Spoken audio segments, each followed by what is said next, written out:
உங்களில் சிறந்தவர் உங்கள் மனைவியரிடத்தில் சிறந்தவரே நபிசுல்லாஸ் சொல்லியிருக்காங்க. நபிசுல்லாஸுடைய ஹஜ்ஜுடைய இந்த இறுதி பேருரையில அதிகமாக பெண்கள் விஷயத்துல தான் நபிசுல்லாஸ் உபதேசமாக தன்னுடைய தோழர்களுக்கு சஹாபாக்கள் சொல்லியிருக்காங்க. அது அவர்களுக்கு மட்டும் சொன்ன அறிவுரை அல்ல, உபதேசம் அல்ல, கட்டளை அல்ல. முழு உலகத்தில் வாழ்ந்து கொண்டிருக்கூடிய முஸ்லிமான முஃமினான ஆண்கள் பெண்கள் அனைவருக்குமான கட்டளை அது. அதுல குறிப்பா பெண்களிடத்தில் நீங்க மென்மையாக நடந்து கொள்ளுங்கன்னு சொல்லியிருக்காங்க.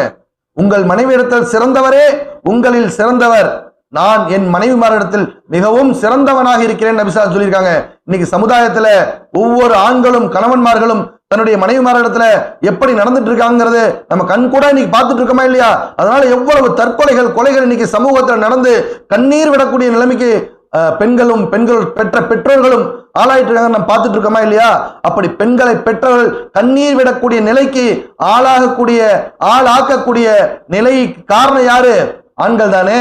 அதனால தான் நபிசுல்லாஸ் தெளிவா சொல்லியிருக்காங்க, ஓ ஆண்களே, உங்களில் சிறந்தவர் உங்கள் மனைவிமாரிடத்தில் சிறந்தவர் தான், நான் என்னுடைய மனைவிமாரிடத்தில் மிகவும் சிறந்தவனாக இருக்கிறேன்னு சொல்லியிருக்காங்க தோழர்களே.